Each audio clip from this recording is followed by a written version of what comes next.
Hi, everybody. Welcome back to Binford Chronicles. We have two great co hosts with me today. I've got George Colella with Born to Ride for 45, and I've got John Carroll with me. We just had John Carroll a few weeks ago, and we're going to be talking about Iran and what is going on. You know, the ceasefire, the fraud that was put out there for the 10 point. So we're going to get right into that. We're going to take a brief break for a commercial, and I want you to listen to the commercial because this is two for America. We're going to pray for America on 2 days, and it's going to be not just nationwide, but it's going to be worldwide. So stick around, listen to the commercial, write it down, join. I've already put it on my app on my phone, and I'm ready to pray for America on July and November. So listen to this commercial, please.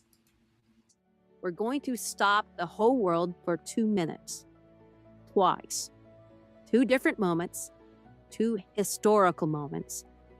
First, we will gather everyone in Christian ministry, from the pastors to the janitors, in every church and ministry from the 194 nations, to pray for America, all at the same moment in time, for the first time ever, on July 3rd, on the eve of America's 250th birthday. To then kick off the global sign-up of 2 billion believers led through the unique app technology for one singular global moment of awakening on November 1st, 2026, All Saints Day, a Sunday, 2 days before America's elections.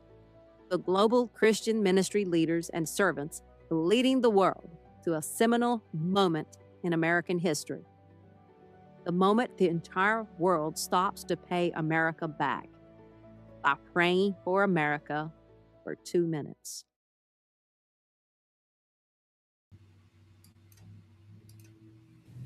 All right, gentlemen, welcome to the show. Hello, Joanne. How are you? Hey, John. How you doing? Good to see you again, George, and thank you for having me back on, Joanne. It's great to be back on here. Yeah, with everything that's going on with Iran and, people putting out false information with the 10-point agreement, the ceasefire, I thought it was a really good subject for us to touch on today. And both of you keep good track of that information. The ceasefire, I was listening to it today earlier this morning. George, you were telling me that it's already been broken. Well, according to Hezbollah, they were sent some missiles to Israel, and Israel bombed them back heavily. But supposedly the truce is Iran doesn't consider themselves now all of a sudden part of Hezbollah, which I think is BS because they're the ones that have the spider webs out to all the other terrorist groups that feed those terrorist groups. You know, Hamas, Hezbollah, all of them. So Yeah, Taliban, and Houthis. yep. And then when he was talking about the ceasefire, Lebanon was not included in that, Right. and Iran really didn't. I don't think they paid attention to that when they were talking about that. Uh, John, what's your take on that? The biggest thing, and we've seen this before. The biggest thing that comes with ceasefires and deals and all that is how long do they last, and do they last? You think back, what was it? Only a couple of years back when it came to Israel with, I think it was with Hezbollah as well, but with some of the other groups that, and with Iran, like literally just a year or so ago, that they had the ceasefire, and then like it lasted a day, and then there was another ceasefire, and it lasted a couple days. So the biggest thing is like, does it? The whole thing about a ceasefire is that the conflict doesn't end; it's on a like a pause. And I Yeah. know it sounds like such a semantics, but that's the Hmm. thing is, you know, Correct. I know I'm getting deep into the weeds, but the Korean War technically never ended. We had a Uh-huh. ceasefire in 1953. So every time you have moments where South Korea makes a move or North Korea especially made the moves, technically the conflict never ended. It's the same thing here. It's like, is both sides going to agree and follow to said agreement, I Hmm. know I'm getting very semantics and down to the weeds, but that's the key of it. Can you trust the opposing side to agree to the deal and then follow through with it? And well, we're seeing the results of that in some ways. Yeah, Yeah, because one of the questions was, how long is the ceasefire gonna last? Can you trust Iran? Yeah. never. George, The answer is never, and John would know that too. I mean, the way they have, I think they broke the record in having so many ceasefires so far. Yeah. It's like unbelievable. I mean, you can't. They have one. They have two Islam groups. There's one that's called the Sunnis and ones that are called the Shiite. hmm And what happens is they are the ones that are Iran Shiite, and they're very radical. Yeah. If their mission is to fulfill their beliefs that to destroy Israel and all the non-believers, that Muhammad's going to come back. Yeah. That's what their main agenda is. They don't care about nothing else. If you're not a believer, if they follow the Quran, which I read it, the infidels have to be all destroyed. But they're doing a good job here in America. For everybody's like falling asleep here too. But that's what their radical. That's what their radicalism is all about. And about their and John can attest to this that uh, they can't believe in anything. They're going to regroup. That's what they're going to try to do, and they still have some caves left, which I'm pretty sure they do. But I mean, Trump wanted to take him out, but he stopped because of the fuel that's being affected. I think China had a big thing to do with this also Yeah. because it's China. I think 50%, 60% of the oil from Iran goes to China, Yep. and believe it or not, 90% goes to Japan. And that's why to try pissed off Trump that between NATO and Japan and South Korea didn't Yeah. bother helping. so And, John, do you think that China has an influence on this? Oh, absolutely. Um, the five most important nations on the planet, and some people would say this sounds like a little bit of ego, but it's not, is the United States, the UK, France, China, and Russia. And the reason is because of the UN Security Council. Anytime you have nations, other nations get on, I think it's like, what, 14 or 15 countries are on the UN Security Council, but the rest of them are rotating. There's only five permanent. And whenever they try to do a security measure, the deal is that they must be unanimous on Mhm. those votes. So Russia hypothetically could side with the U.S., France, and the UK, and China votes no on something, and there you go. It's a veto because it must be absolute.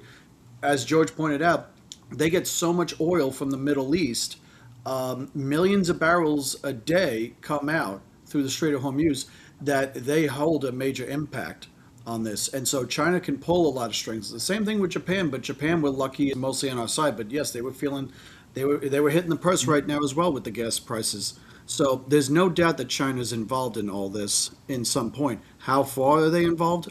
I would say all the way, but I don't have all the hard evidence. But there's no doubt. Anyone who wants to say, oh, they're not involved, trust me, they are. hmm And it's also what President Trump did also is give our servicemen a rest because they were constantly flying with the missions that they did. Number one, it's 100. What was it, 170,000 targets they hit, or Yeah. something like that, right? And they kept on flying and everything else. And it strategically, he's looking at it that uh, the plan, and this is a good reason to do this because now you'll see Iran making all the moves about bringing their stuff out and moving stuff off. Uh, they hit two of the train tracks. Israel did, where they moved all their missiles and stuff like that because they were movable. So there's an eye on that for 10 days. They're going to start moving stuff, and they're going whoever's still because the ones that are in Pakistan have the other radicals in Iran. They don't know each other. It's like they can't communicate with each other. So that's it.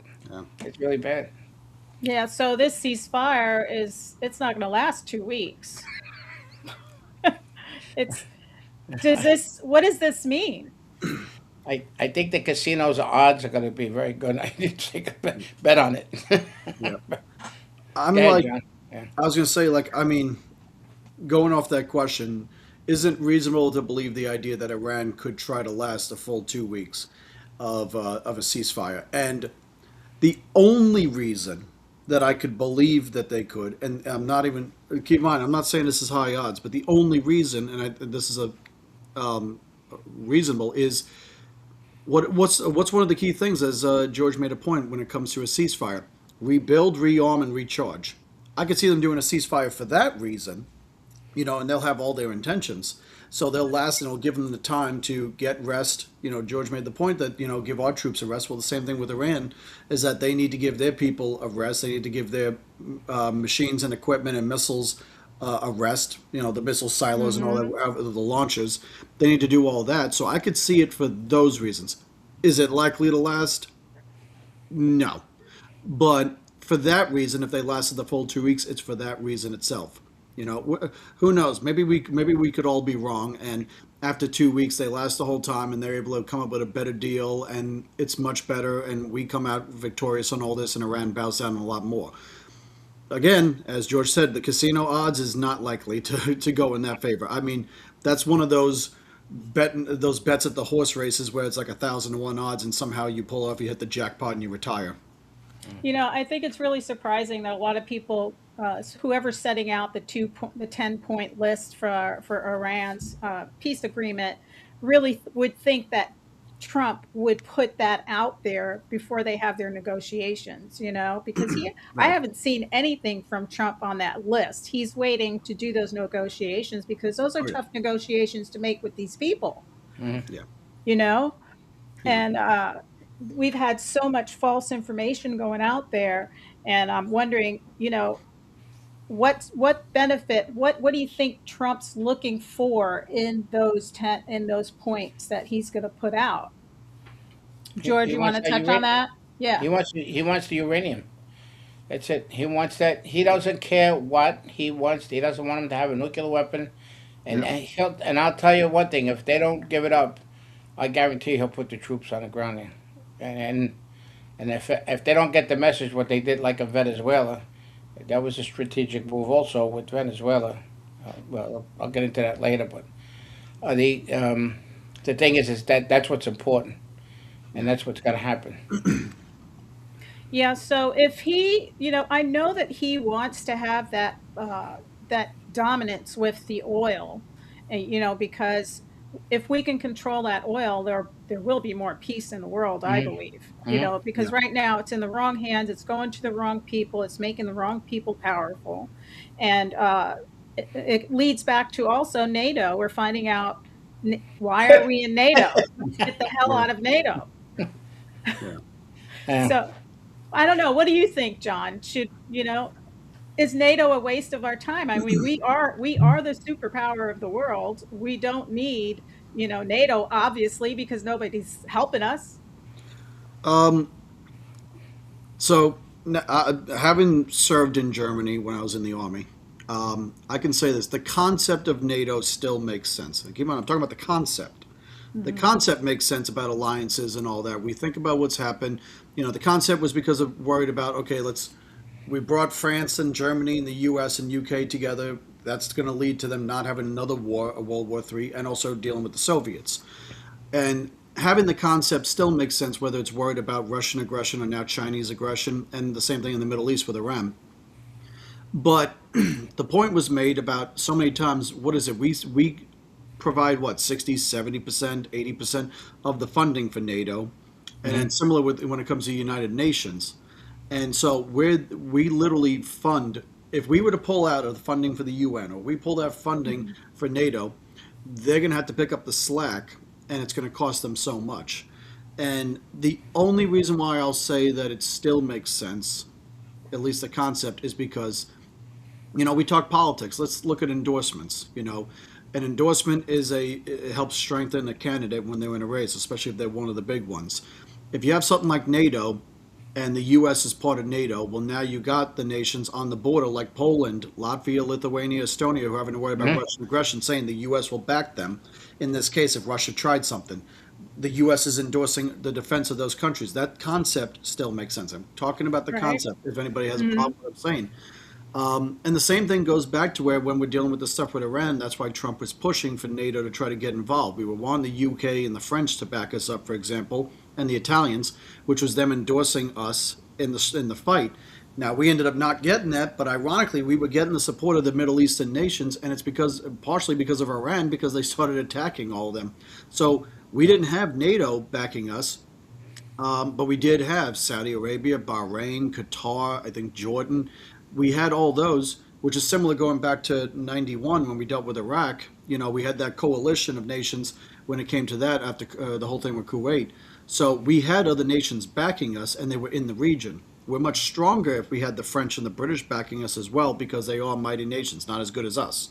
Nowhere close, Right. but still mighty. So the concept still makes sense, but the problem is that they aren't pulling their slack. Some of them are. Poland's trying is building up, and they have the highest GDP to military defense of anybody, higher than us. Mhm. Their GDP and their budgets are smaller than ours, but they're pushing it. But most of the big ones, the UK, they keep cutting their military. They actually, one quick fun fact, and it's actually a bad fact, they have more admirals in the Royal Navy than they have ships in the Royal Navy right now in the UK. Yes, yeah, that's Think true. about that. Now, yeah, you're going to have some leadership that's not in command of a ship, but think about it. There's more admirals in the Royal Navy than there are ships.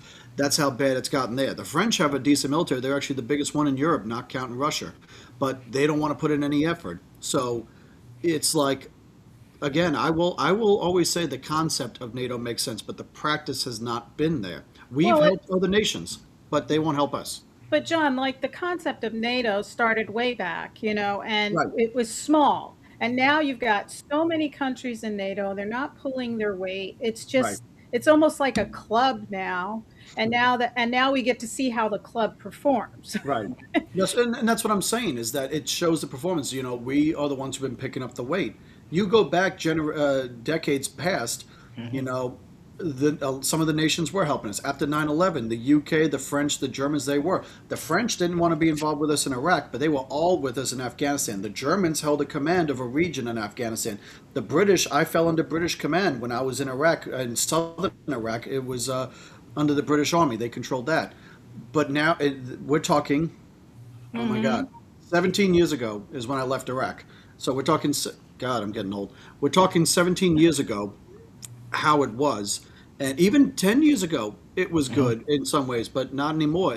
They won't pull their weight. There's small nations I'll defend and say they can only pull so much, and I get that. Again, I'll mention like Latvia, Lithuania, Estonia, they can only do so much. I get that. Iceland doesn't have a military, but they're part of NATO, and it helps us because of that strategic area for the naval economic zone The that they NATO have. alliance, yeah. Right, so that part makes sense, and that's fine. But the big ones, they don't want to pull their weight, and how can they look tough? They look so weak right now by not being involved even a little bit. And Mhm. then, Well, go and on. if Trump's done the first part for Iran to help free those people, Right, they should be jumping in because those Iran needs to go back to a democracy where it used to be, a Christian nation where it used to be. It needs to. Those people want that so badly, but with everything that's going on, if he has to go and if this turns into a bigger war because we don't have anybody on that side of the world, they're right over there, hmm, helping out, he might destroy some infrastructure that will make it even more difficult for yeah. those people to liberate themselves. Oh yeah, the Well, bridges it's are a hard. great example. Yeah, well, it's very hard for them to come out because they're threatened to get shot if they do any protest in the street. Number one, I mean they killed Yeah. anywhere from 45 to 55,000, and Yeah, England, France have a big, big, big Muslim population. yeah, Every town in England has a Muslim mayor. Everyone, every district, and France yeah, is the same way. So, are they afraid of who they have in their country, of the retaliation, which Oh, that's that a could very happen? good point. yeah, And even Italy. So I think what it is, but what makes you laugh is the Strait of Hormuz is international waters. yeah, It's not owned. It's not owned by Iran. They made it theirs, but it's not owned by them, and that's why they should get involved. The only right, reason, the only reason, the only reason, see, we have our own oil and stuff. yeah, Hmm. But the refineries we have cannot process the oil we have. That's why the new one was opened up in California. But our refineries that we have in the United States are processed due like for Iranians oil, Saudis oil, all the other OPEC nation oils that we would get. So when he did the smart move of getting Venezuela, yeah, now their oil is very heavy. yeah, So when they combine Venezuela's oil with our oil, our refineries can process the oil. Yeah. So that was one of the strategic moves. And the other big move was when President Trump threw China right up out of the Panama Canal. I Yeah. mean, these are all moves that he has done for the reason Yeah. for the energy system of the world, but our country, which is the main thing, and that's what pissed him off because we don't get oil from Iran. Right. Everybody else gets oil from Iran. We have nothing to do with that. I can't believe when they do those satellite. John, you believe those the amount of movement that goes through those straits? It's Oh yeah. unbelievable. Oh yeah. I never thought it was that many. Oh I yeah. didn't either. Yeah, I was no, there's amazed. a lot of them come through that because you got to remember, I was commenting with this with somebody on Facebook only a little bit back, and they were saying, I made a post, a joke about, let's just build a pipeline cutting completely across from Saudi Arabia through and all that, and just completely avoid the strait, or maybe cut a canal or something like that. And someone talked about the idea of trying to like Saudi Arabia tried building a pipeline from east to west. It costs a lot of money to pull that off and everything because it is a huge nation, Saudi Arabia. But you got to think about it. You got all the oil coming in through eastern Saudi Arabia. You got any oil that comes in from the areas of Qatar and Bahrain.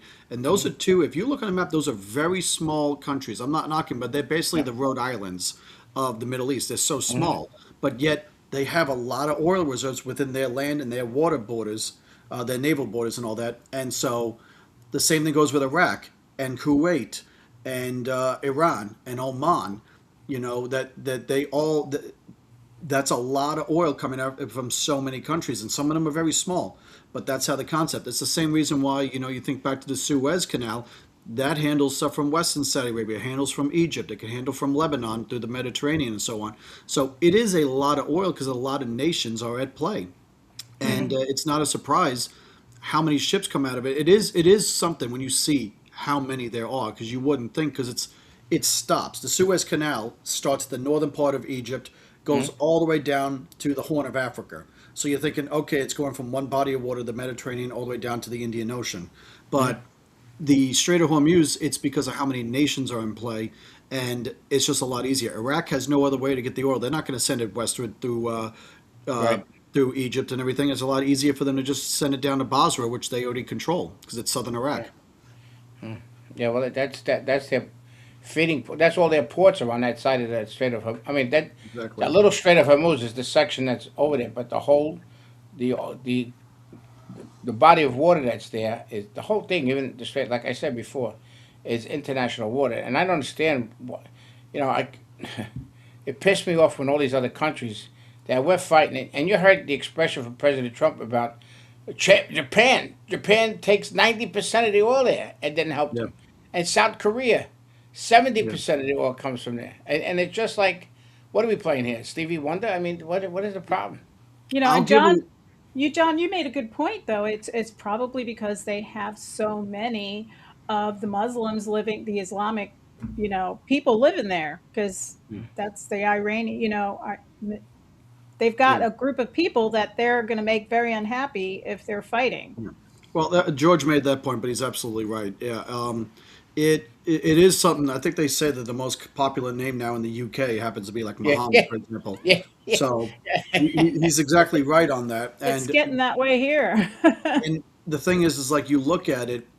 I follow the British politics and the British elections. In the next month or so is the Scottish and Welsh elections, as well as some local elections, I believe, and the Labour Party, which has a super majority in the House of Commons right now because of the Reform Party did split another vote with the Conservatives, but now they're leading, is they don't want to rock the boat because of that very reason. They know right now Labour Party has a lot of seats they hold in the Welsh Senate, as they call it, and I forgot the Scottish name, but the Scottish Parliament. They have those, and they're due to lose a number of seats. If they got involved, they would lose even more. And because, and I know it sounds weird to say this, but like that's the thing is that the British elections may be coming in the next year or two. I mean, the prime minister already has to worry about whether or not he's going to be out of office pretty soon from his own party, and he has to worry about a revolt. So it's not just whether the Labour Party loses seats, but whether he loses seats. And their performance in the Welsh and Scottish elections coming up is going to be a big tell on whether or not he's being a good leader and whether or not the Labour Party has to worry about another election coming in the next couple of years and losing even more. So it's a double-edged sword. Not no, it's a double hitter for Starmer because he has to worry about losing his position within the Yeah. party and whether his party even loses power in the coming years. So Wow, yeah, that gets complicated, very. I mean, you think about know? it. Like people are saying, if I may, and I know I'm rambling. This people are saying the same thing right now that Trump has been very taking a big risk doing all this while we're in a midterm election year, and it's already looking pretty risky if we can keep the House. But he wasn't afraid to do it. Very risky and all that, definitely. But he's choosing to do it and knows it needed to be done at some point, and Iran kept pushing. So while the U.S. is willing to make the move, other nations aren't. The big thing was Sunday. No man left behind, boy. That was big. Yep. It's literally in the warrior ethos for the army, and every branch thinks that way. It's drilled in the military's head. When I joined the army and I was in basic, and I don't want to sound like in a bad way, but we in ad nauseum have to recite the soldier's creed. And after all these years having left the army, I still know the soldier's creed completely. And within the soldier's creed is the warrior ethos, which is 4 lines. And the last line is, "I will never leave a fallen comrade." You And go back. we will spend all that money and send all those resources. People are going to look at it and say, well, we lost 3 aircraft. Getting that one pilot, was it worth it? To anybody that served, the answer is yes. It will always be Yes. yes.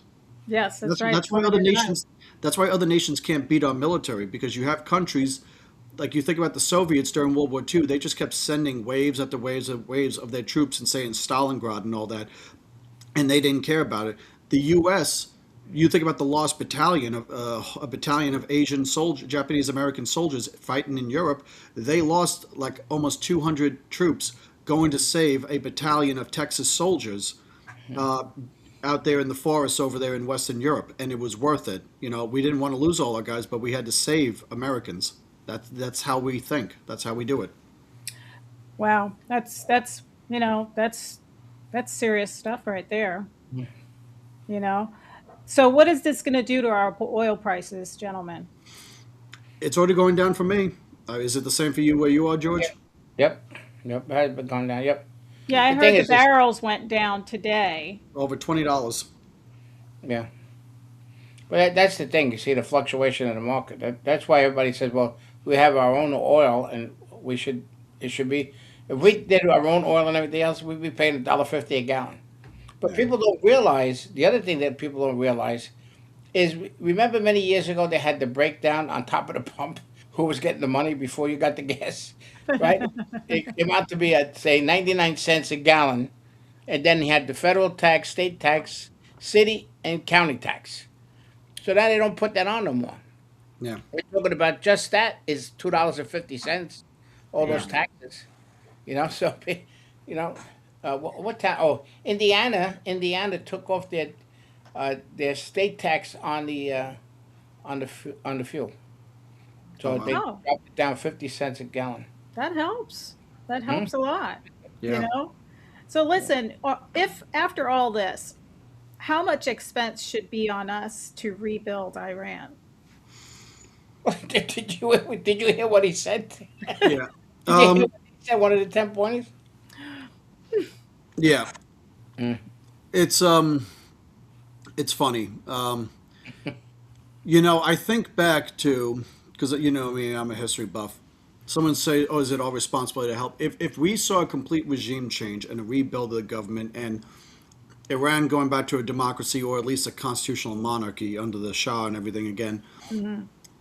I'm not saying we'd go as far, but I do think of like the Marshall Plan of what happened after World War II, like in Germany and Italy, and we helped rebuild them a lot. Right. Yeah. And they became our biggest allies for the longest time, and still in many ways. The Italian government didn't get involved with us in here, but Giorgia Meloni is a very good friend of the president.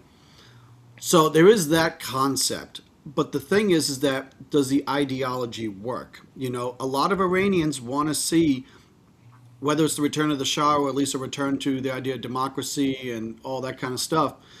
And so a lot of the people there probably would welcome us, but a lot of people, a fair amount, wouldn't. After World War II, the Germans and the Italians, they lost the war. They were smitten. They were pissed off. But overall, it's like, they were very downtrodden, and then they saw the U.S. come out and help out. And you think about the Berlin airlift because of the Soviets, Yeah. and that's why we have such a strong relationship with the German people. And I saw that when I was stationed there. But the Middle East is a very different culture. I mean, Turkey is the crossroads from Europe and Asia, and they were able to convert from being very similar to what Iran is like now, or Iraq and etc., to become a very westernized country after World War One, and we still have to deal with the grasp of the differences there. It's very different in Iran, and while again a lot of the people want to see a return of what it used to be, it wouldn't be as welcoming overall, especially within government. Even if we had to rebuild government, imagine trying to rebuild the Iranian parliament and getting a lot of politicians. We saw how much work it took for us with Iraq and everything, and we still, after all these years, only have a decently relatable parliament within Iraq. It's still not the friendliest. It's Well, best acquaintances. that makes perfect sense because you've got a whole generation that was brought up under that regime and that ideology and that thinking. So those are going to be your politicians running for Oh, yeah. office, and you have to really recycle a whole another generation to think differently Yep. for that freedom, that democracy to come back. It's Yeah. kind of But it's kind of like New York City. All that younger generation forgot about 9/11 and they went Yeah. Yeah. and uh, elected Ma'am Dammy. So you have Yep. to rethink, reshape the minds and souls of the next generation because that generation is lost, and that's why Yeah. we're seeing this in New York and Dearborn and places like Minneapolis. Yeah. And very quickly, I know Joe's going to comment. My apologies. To go yeah, with that, think about this: is like Japan was very similar after World War II. The culture was very standoffish with us, but the difference was we had the emperor on our side. We let the emperor stay in power. He's the one who led and guided the people to start being open to this, understanding democracy in the U.S., and they followed. We do have the Crown Prince of Iran on our side wanting to go back in and help lead, but because they've been out of power for so long, it's not going to be the same. So there's no guiding light within Iran that can help push the people to be open and welcoming to us, the same way like what happened with Japan. Hmm. the, the people in Iran, they're Persian grown, but what happened is because of the radicalization of the Sunnis taking over, and that faction there because they were afraid. But I think a big majority of Iran want to go back to the Yeah. old days before the 70s, Hmm. because or else they wouldn't be out there fighting the way they were fighting. The problem is they don't have the weapons. Yeah. Right. They got screwed by the Kurds, right? Because they gave them all the weapons, and then the Kurds kept the weapons instead of giving it to them. Yeah. Well, Yeah, I thought the Kurds were going to come in and help Well, and fight. they're supposed to be a big deal with the CIA and them. So I mean, it's still not over yet. I think now because of this bullshit thing at temp. I mean, the temp one of the 10 points they want reparation. yeah. Now you know they got that reparation from the Democratic Party. I'm telling you. What about the reparation? All the United States, all the families, the Gold Star moms, all Yeah. the kids that were killed in the wars that Iran funded, they Oh, yeah. deserve reparation and the money. All the And soldiers, that's the soldiers that were thing, killed. like going off of what George said, it's very important because Iran ran proxy wars, much like the Soviets did during times like Vietnam and all that, and the Chinese did. Well, China got directly involved in the Korean War, but in Vietnam and other places, the Soviets ran proxies. Iran did the same thing. All the groups, I'll give credit to the Israelis for this. All the groups they went after were groups that were against them and wanted them gone. So, I mean, it's not like it was just out of nowhere. But all these groups were funded by Iran. So whether it was Hezbollah, whether it was Hamas, the PLO, a bunch of these others, the was it the Houthis or which side was it in Yemen? Yeah. All of them are funded by Iran, and so these guys really were destabilizing the region for those reasons, and so they were the biggest state sponsor of terrorism because they were literally funding and creating terrorism. That's why Trump did the bombing in his first term, taking out Soleimani, because he wasn't just a general within Iran doing all this stuff. He was helping coordinate and lead efforts for all these places in Syria or in Yemen and all that, and it was proven. So, like George said, like a lot of Americans lost lives over these years because of Iran. I think they can go back to Iran when it came to stuff from during the Iraq conflict because they were helping fund the insurgents there. Yep. Mm-hmm. Which is funny because Iran spent 8 years at war with Iraq, and yet they Mm-hmm. were helping the Iraqis and everything because they were against us as well. They're the ones that supplied all the IEDs, right, John? Yeah, Iran did. Yeah. And those wars go on forever and ever and ever. That's what scares me about this, and especially when we don't have any NATO allies helping or participating because they've probably, like we said earlier, they've got themselves in a situation where they had open Yeah. borders and they accepted all these people that are not assimilating to their culture. They're losing their culture and they're weak. They're basically weak. And Yeah, it, it they supply Hamas, Al Qaeda. I was looking for the list. Hezbollah, the Houthis, the Taliban, ISIS, um, and Boko Haram. no, And Boko Haram is the one that's in Africa. That's Nigeria, yeah, and yeah, they play, Nigeria. and the leaders there when ISIS was at its height, the head of Boko Haram pledged allegiance to ISIS, so they basically became ISIS Nigeria. Mhm. mm. So, Yeah. yeah. So where do you think we're going to end up here if with this ceasefire? Are we going to end up having boots on the ground? It depends on, I think, and I don't know, Johnny, if you agree with me. I think they got to get that uranium. That's it. That's the main goal. Because they don't think twice. I mean, look at the last missile they did that went what 2,400 miles. Yeah, for almost 4,000 because it was going to Diego Garcia, which now Yeah, right. shows. Yeah, that was it. I couldn't remember the Yeah, but they that's big. That could hit France, yeah, I think England. it could almost reach London, Yeah, So and that's the nobody's crazy safe over there. right. And that's the thing is that for the longest time, the Iranian like defense minister or the minister of foreign affairs and all them, they would say, "Oh, we've had a personal pledge to never have missiles be able to go farther than 2,000 miles or however many kilometers. Like yeah, we've set our own limits to that and everything." And it's like, okay, we don't entirely believe, but maybe it's their way. A lot of times people would believe it in a way as it was their cover story of saying we don't have the capability. We're going to make it sound like we self-regulate. But now we realize that they can reach that far, and so it is. If the UK and France and all them don't want to get involved entirely in the conflict, then okay, they've chosen their side. But they should be at least alarmed to know that okay, Iran had this capability the whole time, and now what's going to happen with this? Going back to what's going to happen with the ceasefire, the biggest thing is, you know, this is officially the longest conflict that Trump has had under Hmm. both terms. You Mhm. know, Venezuela was a day. Strikes and attacks he's done sometimes lasted only a couple weeks. When he first came in, Afghanistan was still going on, stuff like that. But he that was given to him because he came in while it was still going on. So that's different. But something that started under him, this is the longest conflict. And he's been very good about not making it last so long so the bureaucrats don't have a say. What was the saying from General Schwarzkopf from the Gulf War? He had to finish the war so fast before the politicians screwed it up. right. Yeah, he had what do you call it? Saddam Hussein in the sight, right? Yeah, And yeah. then Bush stopped. It was it. They made those bunker busters, Mhm. those missiles that they went and hit one of his major bunkers, and it didn't get to Saddam, but it went so deep it took out a lot of people. I don't even know if Saddam was in that one, but it was like okay. And within the next day or so, they agreed to come to terms, and then Saddam met with Schwarzkopf and signed the deal, shook hands, and then everyone from Iraq left Kuwait if there was anybody still left. Mhm. So this ceasefire was for 2 weeks, but in 2 weeks Congress comes back into sessions. Yeah, that's a big one. Yeah. What are we expecting to see when they come back? Because they really haven't been doing their job, and anybody has their Trump derangement syndrome is looking to impeach Trump. Yeah. Yeah, well, they don't invoke the 25th Amendment already. You got everybody doing that. Yeah. You got even Alex Jones screaming out now. What the hell? What's wrong with him? I don't watch him Well, I anymore. know.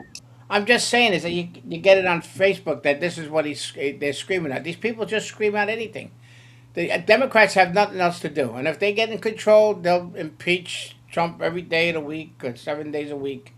The whole thing is that people have to people have to trust the plan, as I always say, because Yeah. of what's going on. I mean, he knows he knows what Well, he's it's doing. not a perfect plan, and I can say, yeah, some things he's done has pissed me off, but I Yeah. still think overall he's doing a good job.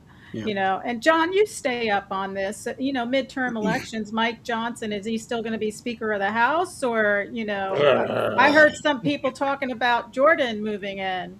I hate to Yeah. say it, but um, Mike Johnson is. Let's think back. George, help me out a little bit. Let's think back. The last Republican speakers we've had was there was. I mean, we had McCarthy, we had Paul Ryan, we had John Boehner. I don't know if Yeah. there's Right. anyone I'm missing between all that.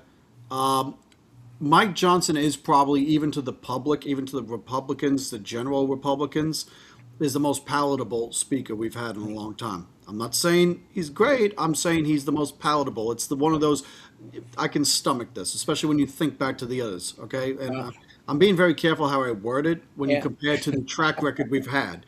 Now we've had some people like Newt Gingrich who I thought did a pretty good job, but it's been a Yep. long time since Newt. Yep. Definitely not a Dennis Hastert, thank God. But it's more likely that Jeffries could become the speaker than Jordan moving in, because Yep.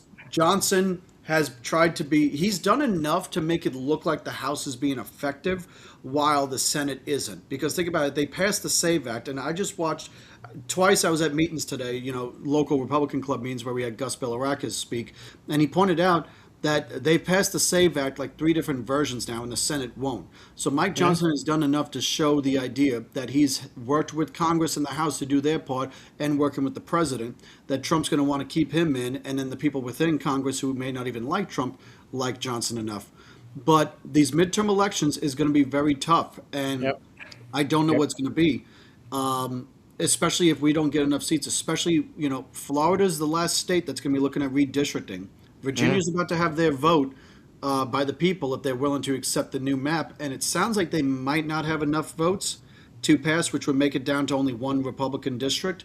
We'll see what happens. But even if not, it's going to be tough. And the aggressive versions I've heard is that we could redistrict Florida. I know it sounds like I'm changing the subject, but bear with me. We could aggressively change our map to add 5 more Republican seats. The president definitely wants that. The governor definitely wants that. But from what I'm hearing, and Gus talked about it a little bit, and he wasn't trying to take his own side on it.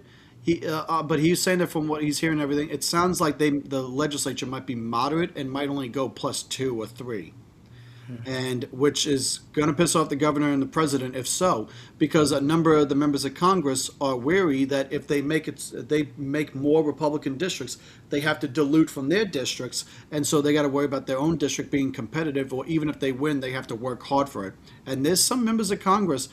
Florida, we're lucky on some of the people we've got, but there's some that we have that they don't do a lot of work, but they also don't even have to do a lot of work for re-election. I'm not going to name names. I bet there's a few George might want to say. There's a I few I know some. there's a few I want to say too. I just won't. But there's some of them that they don't do really a lot of work in Congress, but they also don't have to do any work for re-election, and now they'd have to. And so they're hoping. I wouldn't be surprised if they're talking to the legislature and say, "Hey, can you not do a lot with my district?" And then this guy's going to say, and then this gal's going to say, and so on and so forth. Some of them are going to be willing to take on. There's a couple of members from Florida that are probably willing to be like, "We'll take the challenge. Let's go. I'm ready to fight hard and do it," because some of them want to be fighters like that. But if others are not, and so I'm worried that we may only get with a +2 or 3, and the governor may fight and try to do more, but we have a different legislative leadership now than when the governor dealt with redistricting in 22, where they still tried to be soft, but he put enough pressure on them, they got it passed. The Senate may be willing to work. The Senate president here in Florida has worked with the governor and probably be working. The House leadership doesn't want to work with the governor, and so I think they're going to be softer on it, and that's what we have to worry about. And the bad thing is that if we end up with a weaker redistricting, the governor will be blamed. The president will be blamed because people are going to say, "Oh, he didn't put enough pressure on them to do it," and the people who should be blamed are only going to deal with a portion of the flack that they should have. You know what I mean? Well, two things I like to say about the Speaker of the House and the Senate tune. Well, he's out of tune a lot of stuff. But during the time of August, when they had all the Congress and the Senate out on recess time, Toone and Johnson kept the gavel and kept the recess out. So now Trump couldn't pick his 151 appointments, Yeah. which I don't know how you like it, but there was Matt Gaetz was one of the tendencies of becoming the Attorney General, which he Right. would have went after everybody, which would have been really good. That's Yeah. one point about it. The other point is the House, Johnson, could remove the judges, these liberal judges, because of the Judicial Act of 1801 and 1802. He could actually remove them. There's a lot of things they can do according to what the congressional constitution says to do, but they just don't do it. Yeah. Why? I have no idea. And it needs Because to be done. Congress, a lot of people in Congress, and I've heard about this in Tallahassee as well. As you guys know, I'm a SALT man, state and local territorial. That's the focus of politics I like. I don't get too much on federal. I mean, I can follow this stuff, I just don't like it. But the same thing in Tallahassee is you get a lot of people who become the staffers there, and a lot of times they will be more liberal leaning staffers because they live in Tallahassee and they're willing to work up Yep. there and all that. The same goes with DC. And between the staffers and the members of the leadership, they like having the status quo and they don't want to ruffle the feathers too much because it makes a headache for them. And they like the smooth sailing. You know, this is going to sound like a stupid reference, but there was an episode of South Park one time where they were trying to talk about a state law that happened, and the show takes place in Colorado, and they go to the governor's office and are to him and saying this stuff, and next thing you know, the cartoon governor is just sitting behind his desk on his chair and he's crying. He's like, "Oh God, why is all this pressure happening on me? Why does everyone got to complain to me?" And they're like, "Because you're the governor." He's like, "I just wanted the big office and the fancy job and the nice stuff and everything." He like, "I didn't think I'd have to put all this." A lot of members of Congress are the same way. They want to have their smooth sailings. They want to make it look like they're doing a lot of stuff while not doing anything. That's Well, we what put is it, 300 bikes up there. We need to get them out of there. what's the greatest skill in the world? You hear about business or politics or anything. The biggest skill is being able to make it look like you're doing something while actually doing Yeah, nothing. dancer. We call it in Brooklyn dancing. Yeah, dance around Yeah. everything. Yeah. Yep. I mean, that's what happened with the whole property tax battle, completely off topic, but they pushed like 7 or 8 different bills on property tax in Tallahassee, killed all of them, and only one bill, and I think the last bill that they even went with didn't even make it through. And it was their way of saying like, "Oh, well, we tried, we got stuff done. We made it look like we were doing something." And the one bill they even were looking at doing and might have done was barely going to do anything. It was going to be something, but not a lot. So it made it look You like, think- "Hey, we've reformed property tax." Did you think 300 bikers would terrify him a little bit? We went up there to fight the insurance bill and everything else. We went up there with 300 bikes on the property of the state, right on there, right in front of where they all go in. And we shook that building with the revving of the engines. And I decided to speak, and so did other people. And what they have up there, it's unbelievable.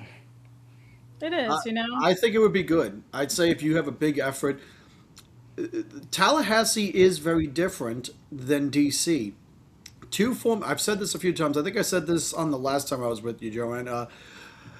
Two former state reps I know. One I know personally, the other one I know very loosely. But they have said that the way it used to be was, and this is like only in recent times, in the last decade or so, that anytime somebody reached out about a specific bill. Now remember, Florida doesn't do a lot of names. They do HB 142 or SB 980. Yeah, They don't do a yeah. lot. They don't do a lot of Patriot Act or the Save Act. We do some, but not a lot.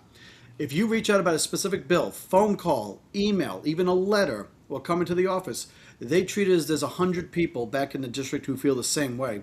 So you don't need hundreds of thousands of people to reach out. If you have 50 people reach out, they would view that as 5,000 voters who felt that way. So if you had a group of 300 coming up and trying to talk to them and petition and saying all this stuff, it's going to be a show of force. Doesn't have to be a physical threatening force, but it's enough force to show pressure that they're realizing this. That's why you see the same thing in Tallahassee. When people would ask these legislators Republican legislators, why they voted for these liberal things, it's because the liberals come out in arms. I can't tell you how many times I met with staffers, especially in the Senate, meeting with legislators or staffers. And like one example, I was sitting in it with a Senate staffer and just ding, ding, ding, ding. She had to turn off her computer, the volume. She kept getting emails from these liberal groups about this bill or this or that or whatever. And they were They were mostly like, I think there was the one, is it called Safety Town or Safe Town USA or something like that? They were Oh, yeah, reaching out yeah, and they were sending out hundreds of emails from all their members. And so the conservatives don't speak out as much. I'm not saying you have to come out in a show of force of threat or aggression, not saying any of that. Don't do that. But it implies enough pressure for them to realize the people are feeling this way. So you could do it. First time I ever went to Tallahassee was a Second Amendment rally they held outside the state capitol, yeah. We were between there. that I was area there. I between was the there old too. capitol and the new capitol. And it was a big thing. And Markeith Robinson, who was the lieutenant governor of North Carolina, I he was spoke there. there. That was years back, Yeah, that was years. That was what, 2014, 18. 15. I It went up was Yeah, there in around 18 because I just moved to Pinellas, so it was 2018. we went up there with the 2018. bikes and everything. Yep. Yeah, I was out Yep, there. That's the where I met Mark Keith Well, I Robinson. told you, you speak in front of them and you tell them, look, I'm representing 1.5. The bikers that are registered in Florida, they're close to 1 million, believe it or not. So you're talking about, just say argument's sake, two people per family will vote. Yeah. That's a lot of votes. Mm-hmm. 1.5 million votes in Florida. That's a lot. Yeah. That could turn around a lot. Yeah. So Yeah, and if you got two people in the family, usually my husband and I vote the same way. Yeah. We don't vote opposite. We don't cancel each other's votes out. So you want to have those people together up there. But like you were saying, John, I've been up at Tallahassee, and some of those liberal groups, they come up in buses together, Oh yeah. and yeah, and they're That, walking around with folders, and they break them up into 12 groups of 12, and you see them going yeah. into the Oh offices. yeah, they're You very good at that. They hmm are very well put together. Their own version of grassroots yep. is very good. Now, sometimes they're bringing in people from out of state, but I will admit, a lot of times they'll be bringing people in from the ground somewhere in the state. Now, mostly it's going to be from the same places: Fort Lauderdale, parts of Yeah, Tampa, all that stuff, Orlando.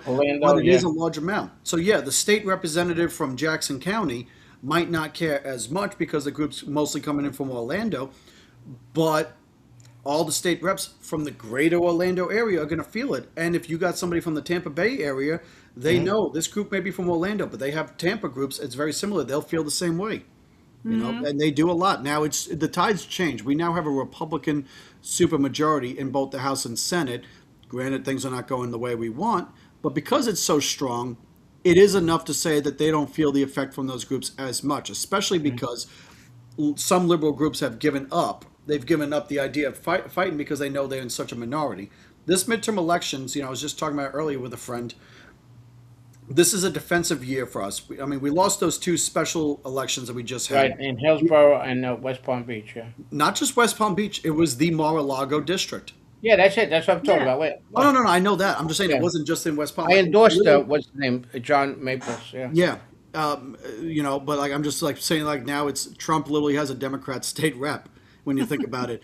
But we're likely to get those back in the general. yeah, Oftentimes, yeah. special elections, these things happen. It's not good, but it doesn't mean too much about it. But there are some seats we do have to worry about keeping because we're maxed out for at least the next, I'd say, at least until 2032 because of redistricting. I don't know what it'll look like for a legislature, but at least until then, we're maxed out at how high we've hit. We've hit the ceiling for Republicans. But even still, like that means the Democrats at best can look at 12 seats in the Senate out of 40. That's not a lot. So a lot of liberal groups are giving up on some things. Now on Mhm. topics, they're still fighting, Well, especially in the healthcare world. they keep on bringing up. I think they shouldn't push the issue too much. That we're 1.5 million more Republicans than there are Democrats in the Florida state. But then what's going to happen? That's going to trigger a lot of people to say, "Well, we don't have to go out and vote Right. because there's plenty of Republicans. They'll And vote." that's exactly what happened. I mean, That is what happens. Josie Tomko lost by Yeah, like right. 400 votes, 1% in her district. And then John Maples lost by what, 800? Something Yeah, like that. I yeah, think it was yep, 800. yep. So, and that's the thing is that it was the Republicans were, when the party out of power does a lot better in off times because every bit of ground they take is a victory. And these are two Mhm. reliably Republican. It's not like Fabian Basabe. Love the guy. I'm not knocking, but like that is a battleground state house district. Them taking that back wouldn't be a surprise. Fabian, I think, is doing great, but that wouldn't be a surprise. Them taking these seats was a surprise. If they took those in a general election, that would be a Mhm. shocker. So Yep. that's the difference is that the low turnout. In Pinellas County, they do their city elections in March. And I just went to an event recently where the supervisor of elections spoke, and she just finalized the races for those cities. And there were some of the cities the Democrats won control because one, people don't do enough research on who the candidates are if they're They Republican or don't. Democrat. And secondly, a lot of people don't turn out. Some of these cities, if they get a 25% voter turnout, that's a good day. That's the Well, sad. just here, our even in the primaries, people don't show up. Our primaries are like Yeah. 26% of our voters show up. Yeah. That's terrible. Hernando County, where I live, we're very lucky. Our primary was only about maybe 30%, 34%, something like that, which wasn't good. Our general election was well over 70% turnout. Yeah.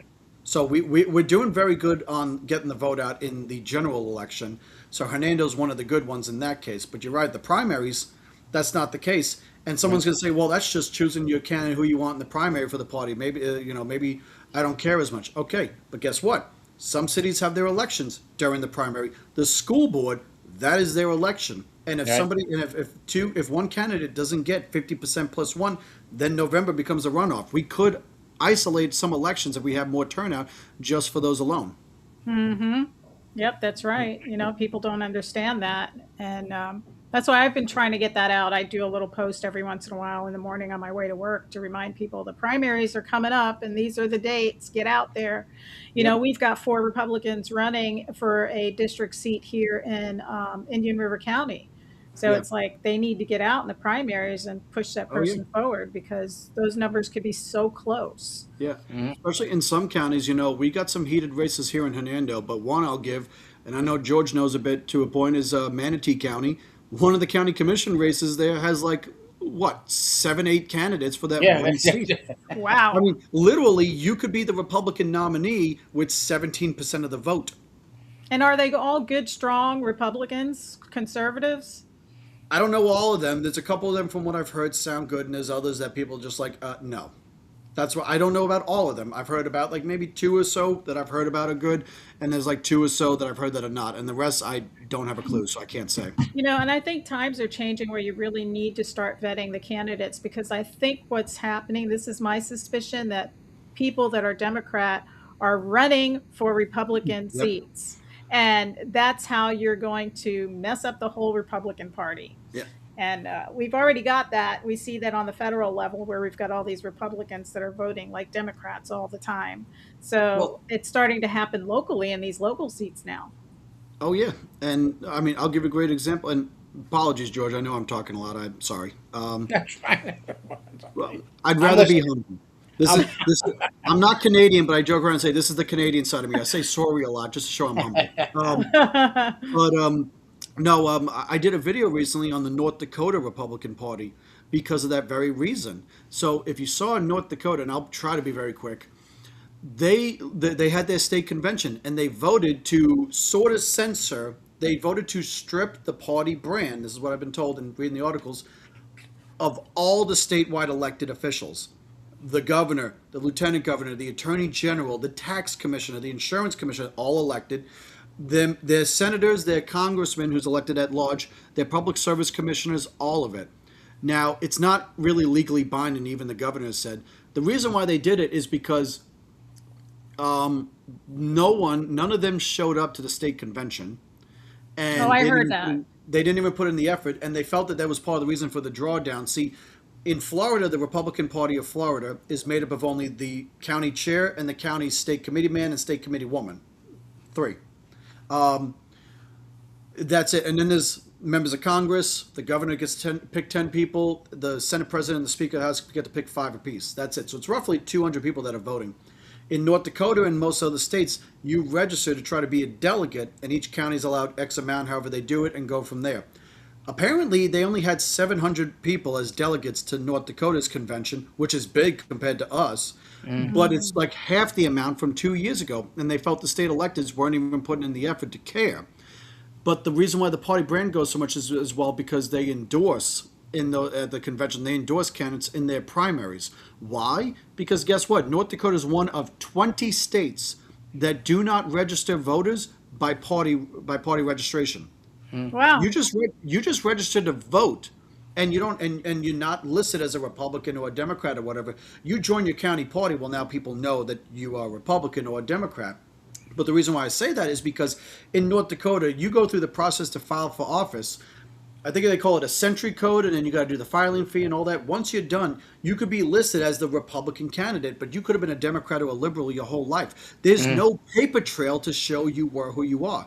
I got Wow. a buddy of mine. Wow, that's I got a buddy. terrible. My first friend I ever had growing up in New York. He just moved to Florida. He spent a couple of years in Georgia, so he moved down to South Florida.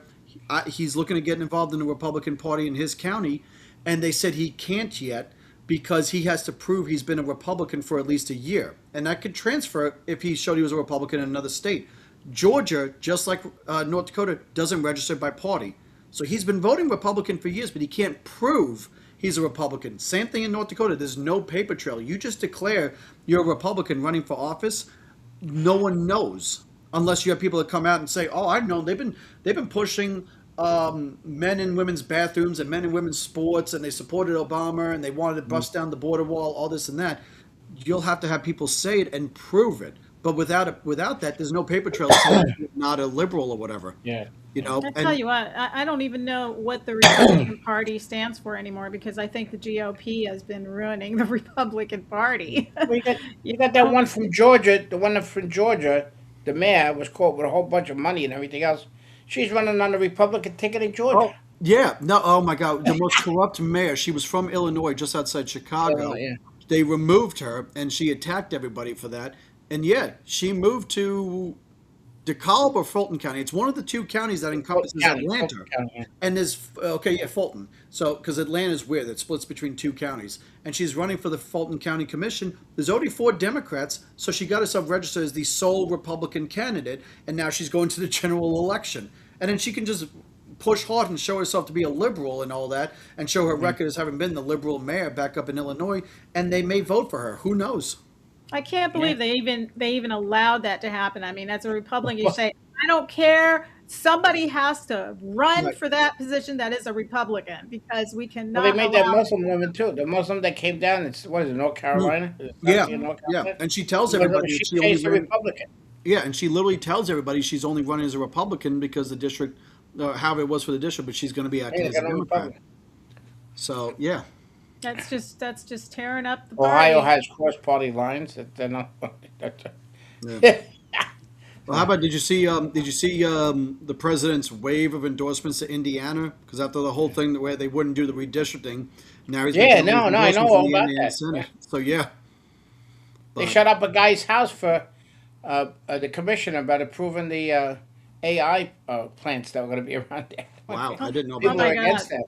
I went to Trump's Truth Social and all I see is him endorsing, endorsing, endorsing, endorsing, Yeah. endorsing. I was Yep, like, oh my gosh. There's yep. like 20 little messages in his Truth Social of endorse, endorse, endorse, endorse, endorse, Everyone's endorse. talking about America and Trump versus Iran. No one's been talking about Trump v. the Indiana State Senate.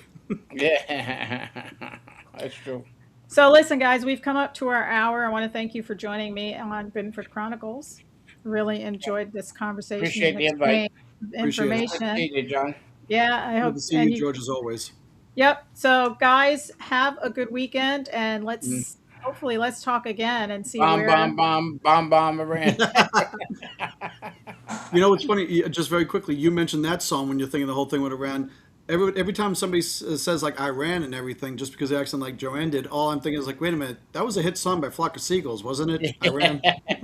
I ran. I love that song. I don't care. I'm an '80s guy, so hate me. uh, Thanks again, Joanne. Appreciate it. all right, Yeah, thanks guys. Good night.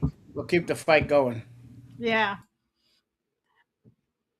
All right. Hey guys, thank you for joining me on Binford Chronicles. I know we filled your head with a lot of information. These are great men, and they always bring it to the forefront. So have a good evening. Remember, share, like, and join us again next Thursday. Good night.